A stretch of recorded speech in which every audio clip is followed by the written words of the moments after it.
So today I'm inviting my friend Marie over to review and reflect on my Kyoshi Warrior video. And I think this is really important because sometimes you just need another person's perspective, and I feel like it's really pivotal for growth when you can find two people and kind of like learn from each other, and kind of like so I can get some feedback on my work, but also to you guys, you're going to be understanding one, we're going to be talking about the rule of thirds, two, the line of sight, and three, like really understanding what's happening in a photo and what's going on in a critique, what a critique should be and what it should aim to do. Sure, yeah. So my name is Marie Bittner, and I am studying art and painting in college right now.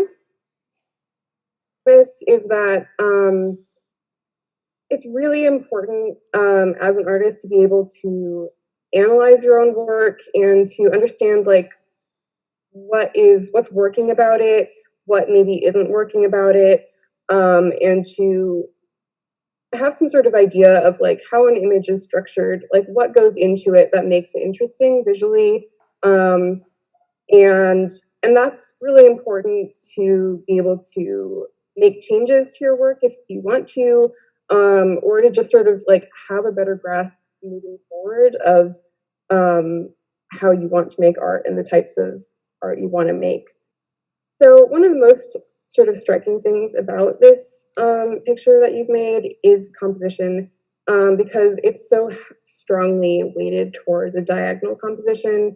Nearly all of the lines of action are diagonal. You've got all of these figures that are slanting this way. You've got the fire elements that are also, like very diagonal. And so the eye is essentially being led from that top left corner of the image down to the bottom right-hand corner of the image. And that is really effective in conveying a sense of energy and momentum and action, which I think is very appropriate for the subject matter here. So there's, very simply putting it, three basic ways of thinking about composition. You can have vertical compositions, which have visual emphasis on vertical lines of action in the image. So if, for example, you were to have like these figures like sort of faded out or blocked out, you would have a much more like vertically composed image where most of the emphasis is on this figure here, and basically your eye is being led from her head, which is the most sort of detailed part of her, and straight down pretty much.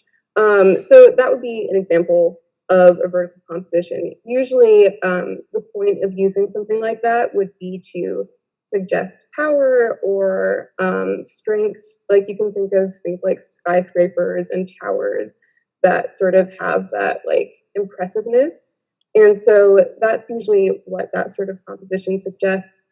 Alternately, you have things like horizontal compositions, which you usually see in things like landscape art. And those usually suggest some sort of sense of calm and like stability. So those have visual emphasis on some sort of horizontal element within the image. And so this isn't like maybe the best image to like edit to make an example of that, but that's like another very common example. This one, what you have currently, is very much weighted towards being a diagonal composition. And as I said, that's super helpful for establishing a sense of movement and action. So that is really strong about that.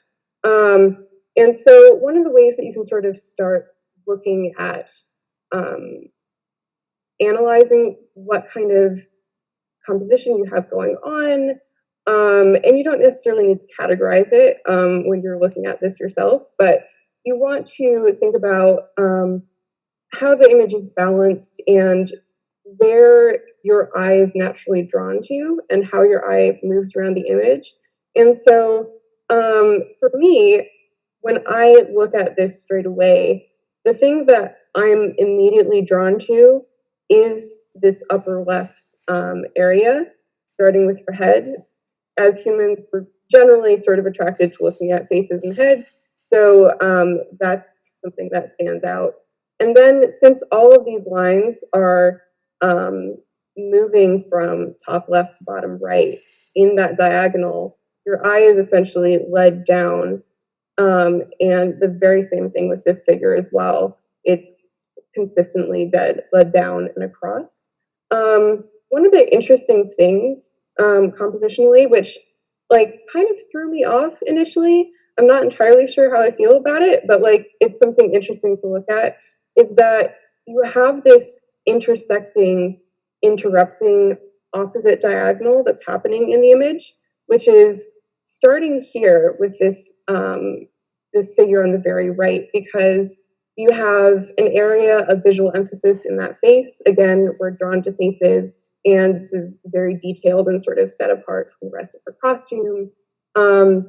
And so you have an area of visual emphasis there, leading back down here, since this figure, like the line of action with it, is very much a diagonal in that sense. Like if you were to simplify that to like a block to symbolize that figure, you would have like a diagonal line basically.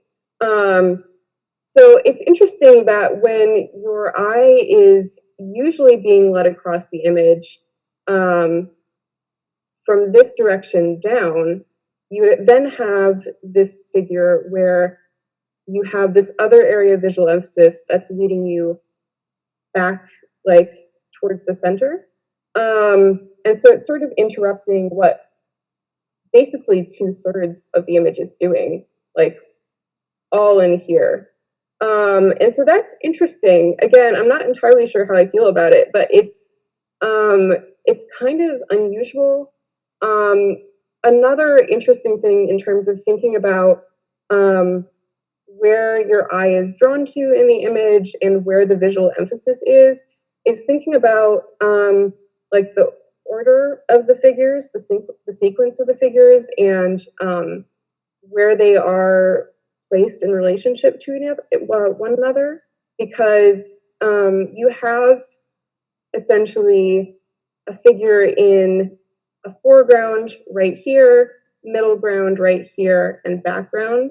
Even though they're quite close together, they're not like spaced really far apart in terms of distance. That is the sort of space that they take up. And so usually as a viewer, it's much more natural to focus on a foreground figure. And I think that's part of why, as a viewer, my eye starts here rather than looking, for example, like at the center of the image. And so you have a foreground figure who takes up a good third of the image, but her back is turned to us, and she doesn't have like a visible face.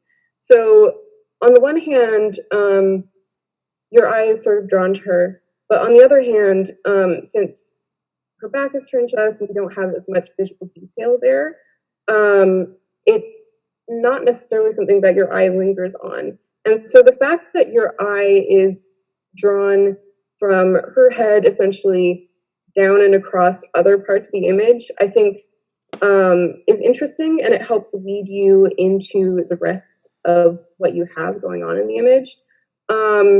Meanwhile, you have like this background figure that essentially like interrupts most of the lines of action in the rest of the image. And that's sort of a very interesting choice, since usually you're not going to be focusing on a figure that is placed most at the back if you have a group of 3 or 4 or however many. So that's interesting, and it sort of I think it sort of leaves me wondering about like in terms of balancing visual emphasis from like most to least on each of these figures. where does like this middle figure fall in terms of that? Because we have like a lot of detail and this like um, very heavy emphasis on the rightmost figure in terms of how she disrupts the rest of the composition. But then you have like pretty much an equal amount of detail put into things like the face and armor, and showing those levels of detail in the middle figure. But the middle figure is keeping up with those normal diagonal lines of composition in the image. So you sort of have like this figure competing against these two. And I think I think that's interesting. I think it's at least worthwhile to take note of that. And designing compositions with multiple people, essentially a group portrait, is always a challenge. It's something that you sort of have to make decisions about, like whether or not you want to place equal emphasis on each person in the group, and how all of those people are going to interact. And so I think this is sort of an interesting case study in how that can be done and looking at how those interactions affect how the viewer sees the image and how how your eyes are led around it, basically.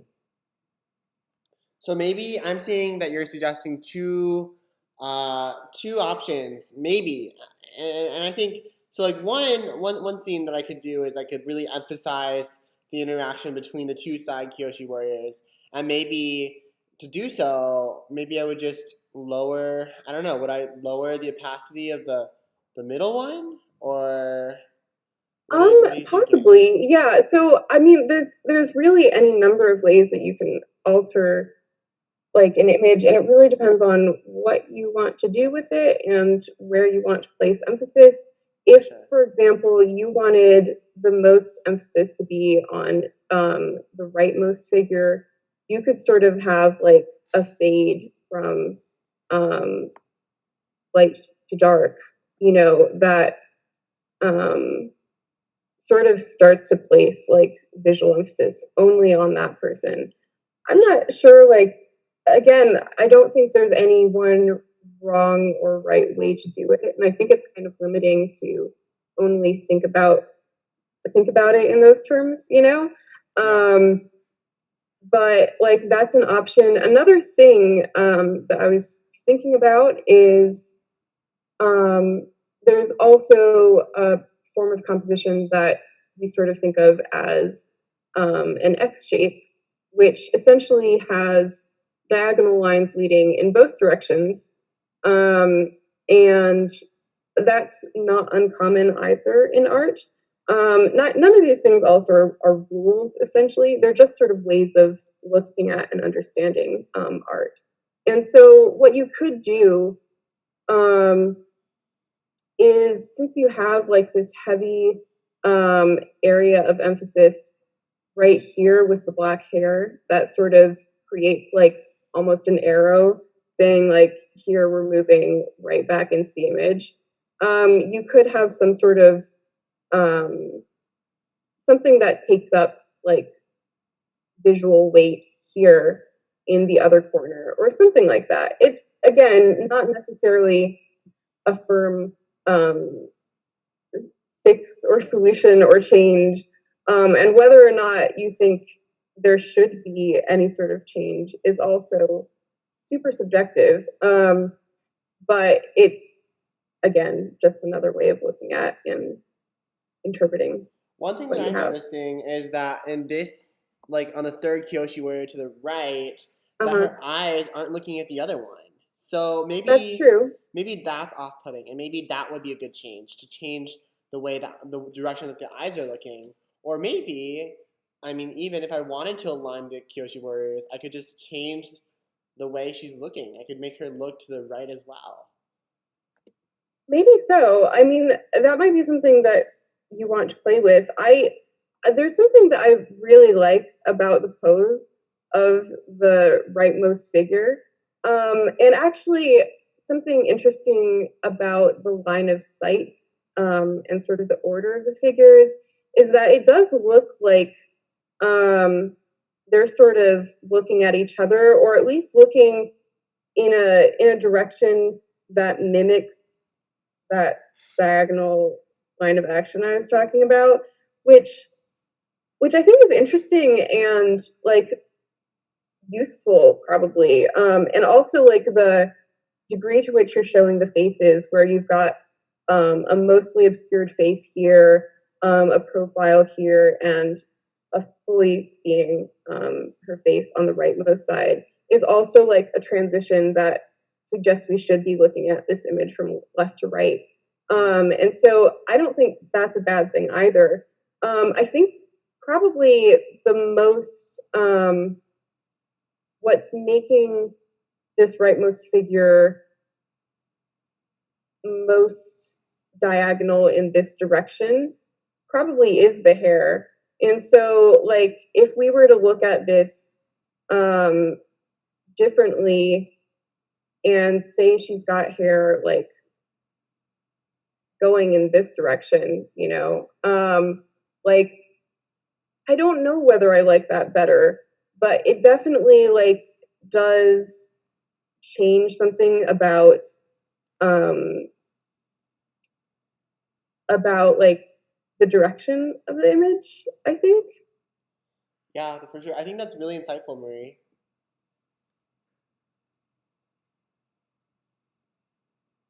Another thing to think about um, in terms of visual weight is like, what if there was, what if there was, oops,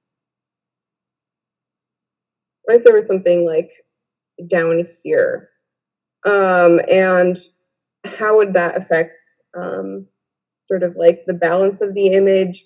Again, I don't know whether that's better or not. I think that I think that there's a really nice rhythm that you have um, to all of these diagonals interacting with each other, and I think that's really interesting about it. So, um, you know, again, like I'm not entirely sure whether the point of this even should be to say like, here's a list of things to fix, you know, or like here's what's going wrong and here's how to definitively make it right. I think that really like looking at these things is more of an exercise in um, understanding what is happening in the image and then making choices for yourself about whether or not um, whether or not that's something you like or not. Ooh, I like that. That's an awesome, just like last sentence. Nice job. What do you think about?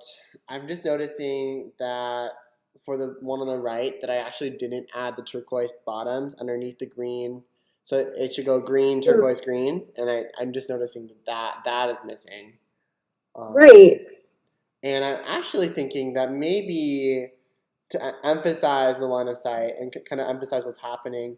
Maybe you're right. Maybe I do need to add more to this like story to show, because I feel like whenever you add more than one figure, there is an interaction whether you think about it or not. And when I actually just created this image, I just kind of thought about composition. I actually just kind of used reference images and thought, okay, what's going to Mm. look best? But now there is a story going on. So what would it look like if we added a fourth figure? I mean, so three is kind of a lucky number. Like people always say, It make things in is. threes, but maybe we had something going on in the foreground, like the foreground, and kind of change the whole image up a little bit. Marie, would you want to make like a dark green dot? A dark green dot where? Yeah, just on the bottom right. Bottom right. Like right about here. Yeah, what does that do? And I I kind of think like it. yeah, I don't know. I don't know. I think that like as I started looking at this more and thinking about how it works compositionally, um there are certain things that initially sort of threw me off, and now like I've come to really like them, and like through understanding them better, um, like I don't know whether it's necessary to make like major changes in terms of how it's composed. I think that one of the interesting things, I'm glad you brought it up, about having three figures in here is that um, it is sort of like a lucky number, and it does add to that sense of rhythm and having a clear sequence. And there's also a principle in art called the rule of thirds, which also has to do with composition, which essentially has to do with dividing up an image into thirds, so roughly like this, and seeing whether or not there's sort of like areas of emphasis in the image which are falling mainly within like one area of it, or whether or not there's like the areas of visual emphasis in the image are falling along like intersection points. And so that's an interesting way of thinking about it. I'm not sure exactly how pertinent that is to understanding your picture specifically, but it's sort of an interesting like thing to tie into talking about like having three figures in a group specifically. And it's something that I kind of like. Oh, thank you, Marie. I actually really appreciate, especially like you outlining that the hair created kind of like a vector, and then if we're Mhm. even looking at the armor, like there's a lot of parallel lines here. I didn't even realize that so much of it points down to the left. Okay, so just to recap, we learned a lot of things. I know we learned about basically composition, the rule of thirds, how changing the opacity can change distance, and the importance and emphasis placed on an object. We learned that in a group, so in a group of people, the interactions between them are often created based off the gazes and like the direction of sight between the figures, and kind of doing so can create a story in one frame, which is actually really powerful. We learned about basically directions and vectors within an image. And then in addition to that, we just really, really talked about one attitude you could have towards basically critique, and like how to get as much as you can from other people and to learn from them, and kind of why critiques are valuable. So you really liked Marie. Go check her out on Instagram. She is amazing, and she does the best artwork ever. And then if you like my content, like and subscribe to my channel. Bye, guys.